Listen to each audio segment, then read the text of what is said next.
Alors avant de commencer la mise en page, il est important de préparer ces images. Donc toutes ces images qui sont soit matricielles, soit vectorielles, donc matricielles avec des pixels, vectorielles avec des tracés vectoriels comme son nom l'indique. Donc ces images doivent être préparées pour l'impression. On va toutes les ranger dans un seul et même dossier qu'on intitulera Images, Cosme Bio, puisque c'est le nom de notre flyer, Print, pour bien préciser que ce sont des images qui serviront à l'impression. Alors pour commencer, les images matricielles, on est dans Photoshop et puis on a par exemple ce fichier, donc le rouge-1 JPEG, vous le voyez en haut à gauche, ça c'est l'image d'origine qui est dans le mode colorimétrique RVB. Et en bas, on peut voir également ses dimensions en pixels, ici c'est 500 sur 500 pixels, et sa résolution 72 pixels par pouce.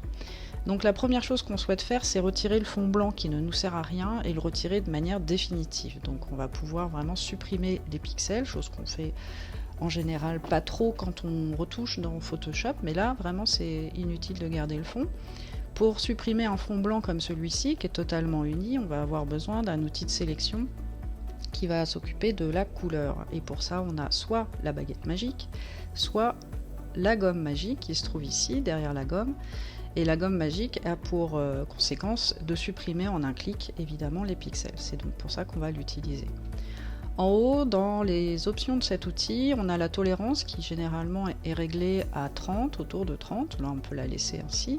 Et on peut savoir s'il faut ou non cocher les pixels contigus. Alors les pixels contigus, pour rappel, c'est des pixels qui sont tous liés les uns aux autres.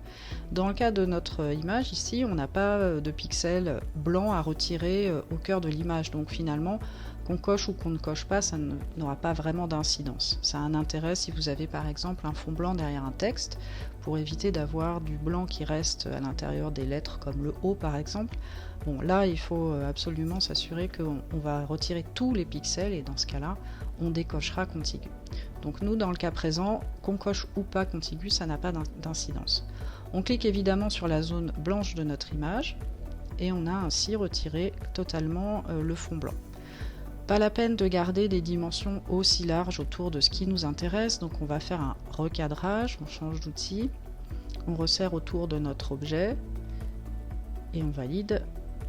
Voilà, et puis bien sûr il nous reste maintenant à régler les paramètres de cette image pour l'impression. Donc on va passer par le menu image et commencer par modifier son mode colorimétrique. Donc on est en RVB, donc ça c'est pour les écrans. Nous, ce qui nous intéresse, c'est l'impression en couleur, donc on va passer en CMJN.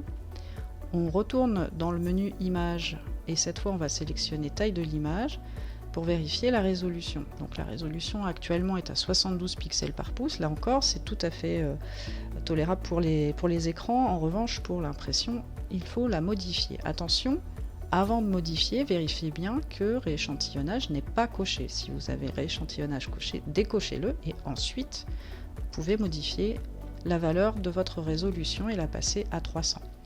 En faisant ça, bien sûr, vous réduisez les dimensions en centimètres de votre image, mais vous ne touchez pas à la définition de l'image, à savoir que vous maintenez en fait le nombre de pixels qui est dans cette image, donc sa qualité. On valide et enfin on termine par enregistrer sous via le menu fichier dans le format adapté à l'impression. Donc on va créer notre dossier pour nos images, donc image du bas Cosme Bio et on le disait print pour préciser que ces images vont être utilisées pour le print, et on va s'assurer que l'image est enregistrée dans le format TIFF puisque c'est le format dédié à l'impression. On enregistre. Attention de bien vérifier dans les options de ce format que vous avez enregistré les zones transparentes qui cochées, sinon vous allez vous retrouver de nouveau avec un fond blanc, ce qui n'aura servi à rien. On valide. Voilà pour les images matricielles. Bien, maintenant on va passer aux images vectorielles et pour commencer celle des logos. Je choisis EcoSar volontairement parce qu'il y a un petit peu plus de manipulation dessus et c'est surtout pour vous montrer comment on passe le mode colorimétrique en bitmap.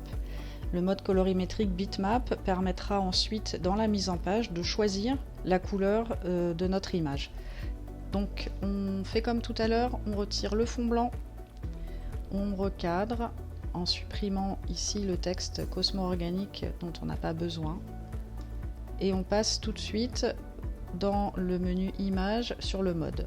Alors le mode colorimétrique bitmap pour l'instant n'est pas accessible, il est grisé. Il faut d'abord passer en fait par le menu niveau de gris pour supprimer les informations de couleur qu'il y a dans notre image. Voilà. Et repasser donc dans le mode pour sélectionner bitmap. On nous demande de fusionner les calques, on accepte. Et bitmap, ça peut être plusieurs choses. Donc si on regarde ici le mode, on voit qu'on a plusieurs choix. Nous, ce qui nous intéresse, c'est le premier, 50% seuil. Ce mode-là permet de passer les couleurs qui sont gris de 0 à la moitié dans la couleur noire et les autres couleurs grises dans la couleur blanche qui en fait en bitmap est en réalité transparente. L'entrée, la résolution d'entrée de cette image c'était 72 pixels par pouce puisque c'était une image pour le web et nous c'est une image qu'on veut imprimer, donc vous me direz normalement on passerait à 300 pixels par pouce, mais comme il s'agit d'une image au trait avec une seule couleur, eh bien on va augmenter cette résolution jusqu'à 1200 pour avoir une très bonne qualité. Ça ne pèsera pas trop comme fichier parce que justement il n'y a qu'une couleur. On valide. Donc voilà, on se retrouve avec les parties qui étaient au départ rouges complètement noires et les parties transparentes qui sont blanches. Tout cela est normal. On passe par le menu fichier, enregistrer sous. On va chercher bien sûr le dossier qui concerne nos images, image Cosme Bio Print, et on s'assure d'enregistrer dans le format TIFF comme on le fait depuis tout à l'heure. Là, pas question de demander d'enregistrer les zones transparentes parce qu'en fait, elles le sont d'office. On valide. Et donc maintenant, on a cette image en bitmap qui va nous permettre de choisir la couleur que l'on veut pour les zones noires de l'image. On verra ça un peu plus tard. Donc pour maintenant vous montrer à quoi sert le mode bitmap d'une image, c'est maintenant pour appliquer donc la couleur de notre choix sur ces images. Donc on a le logo Ecocer à intégrer, donc le bloc a déjà été créé. Je vais faire commande D pour intégrer donc mon image, importer mon image. Je vais aller récupérer dans le dossier que j'ai créé, logo Ecocer TIFF, donc il est bien en noir et blanc comme on l'a vu. Il vient s'intégrer dans mon image et il est dans mon bloc pardon et il est bien toujours en noir. Et quand vous sélectionnez non pas le bloc, parce que là vous voyez sur aspect à droite on n'a pas de couleur du tout, quand vous sélectionnez en revanche l'image elle-même à l'intérieur du bloc, vous pouvez vous rendre compte à droite dans aspect que le fond est noir. Ce fond je peux donc le modifier et demander la couleur que j'ai créée pour ça. Voilà. Et vous avez donc le logo Ecocer qui est dans la couleur que vous souhaitez. Très pratique évidemment lorsqu'il s'agit de décliner des logos. Donc le mode bitmap c'est ça, ça permet de modifier la couleur dans la mise en page. Un dernier point donc sur les images, il nous reste à intégrer les formes de fleurs, donc dans un dernier temps, hein. C'est pas au moment de la préparation que vous pouvez faire ça, c'est au moment de la mise en page dans InDesign. Donc c'est le cas ici, on est dans InDesign et il y a déjà les fleurs de placer. Et vous voyez cette fleur, elle a la couleur que je souhaite, hein, une couleur que j'ai créée dans mon nuancier. Comment ça s'est passé? J'ai d'abord utilisé Illustrator pour ouvrir le set de fleurs que vous avez à disposition. Avec votre outil sélection, vous venez cliquer sur la fleur dont vous avez besoin. Et puis vous allez simplement faire un copier-coller dans la mise en page. Donc commande C depuis Illustrator.